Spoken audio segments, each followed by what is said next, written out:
আসসালামু আলাইকুম আমার প্রিয় আপু ভাইয়ারা, যে যেখান থেকে আমার ভিডিও দেখছেন, আশা করি সবাই ভালো আছেন, সুস্থ আছেন, নিরাপদে আছেন। আমি আলহামদুলিল্লাহ আল্লাহ পাকের অশেষ কৃপায় খুব ভালো আছি। সকালে ঘুম থেকে উঠে নাস্তা বানালাম।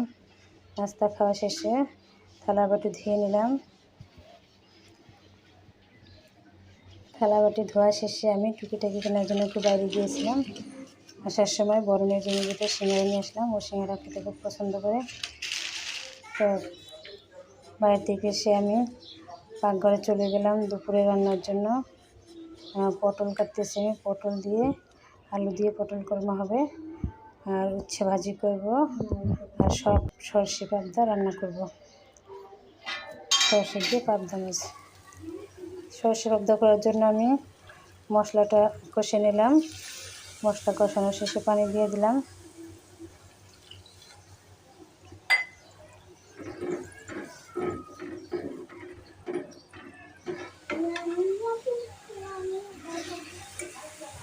পানিটা গরম হয়ে আসলে আমি ভেজে রাখা পাবদা মাছ দিয়ে দিলাম।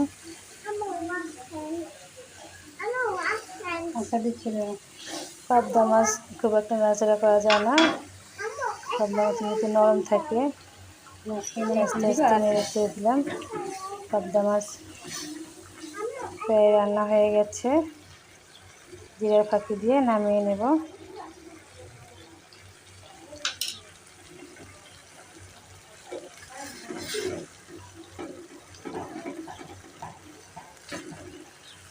আমাদের মেয়ে লোকে প্রতিদিনই রান্না করতে হয়, রান্না থেকে ছুটি নেই। পাবদা মাছ নামিয়ে নিলাম।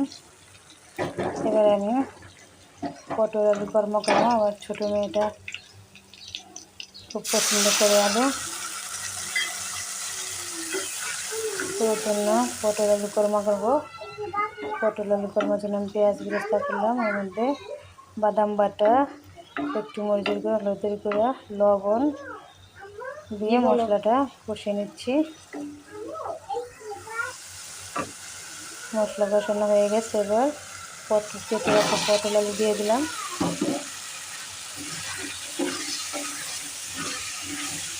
মশলার সাথে আলু আর পটল ভালো করে কষে নেব।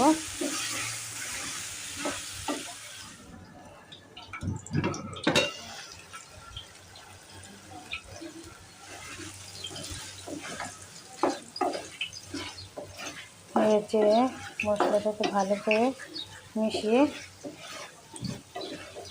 পটল আর আলু কষে নিলাম।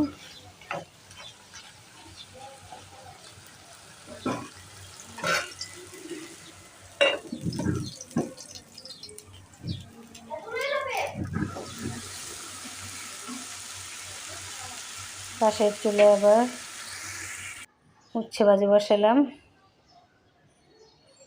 তো আমার পাবদা মাছ ভুনা, পটল আলু কোরমা ও উচ্ছে ভাজি এই ছিল আজকের রেসিপি।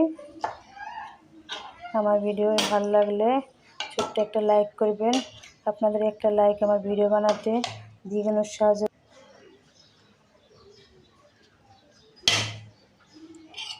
আজ এই পর্যন্তই বন্ধুরা, সবাই ভালো থাকবেন। আল্লাহ হাফেজ। আসসালামু আলাইকুম।